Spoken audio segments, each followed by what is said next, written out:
Hi guys! Welcome back to my channel for today's vlog. Tayo'y magpiprito ng isda guys. Ayan po ay pampano. Isang piraso lamang guys pero sobra pa yan sa amin ni Daryl. Napakasarap po ng isdang yan. So ang gagawin po natin, iprito natin and then kakamatisan po natin na ibang version po ang gagawin ko. Simple lang pero masarap siya. Ayan, so iprito muna natin ng katamtaman lang and then mamaya magigisa po tayo ng sibuyas, kamatis at bawang. And then guys, lagyan natin ng basil mamaya at saka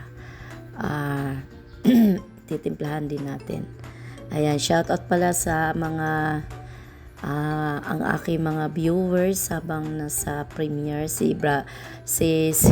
si Romeo Duca and sino pa yung kanina, si Kuyang and si Jotors. Ayan, thank you po sa inyong panunod kanina at sa lahat po ng mga sumubaybay pa rin sa aking mga vlog, si Unford Adventure, si Sir Nasty, si Tita Lisa TV and Sunflower Kitchen Cooking and kay Ma'am Lala Perez, kay Konsihal Triple 13 at saka kay Dodoy Giromo and shoutout kay Kuya Jerry Hunter or official or Kuya G, ayan, kay Nanay Mofat, kay CCY TV, kay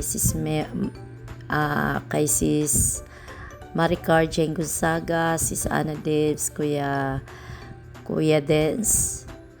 Ayan, shout out kay Joy Bagsik and kay Dark Angel. Syempre, shout out sa aking asawa si Benny.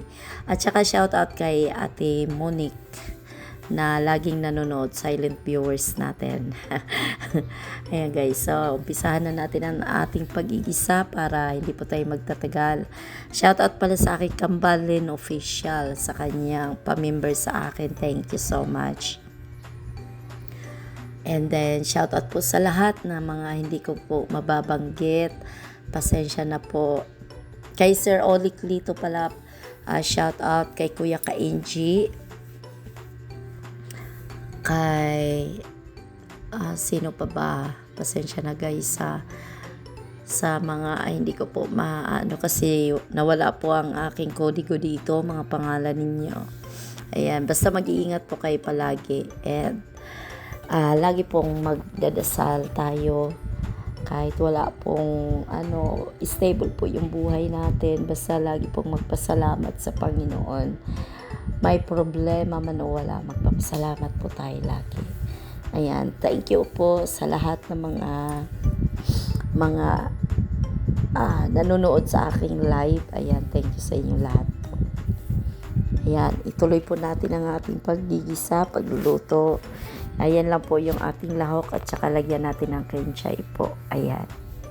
Thank you sa inyong lahat and God bless us all.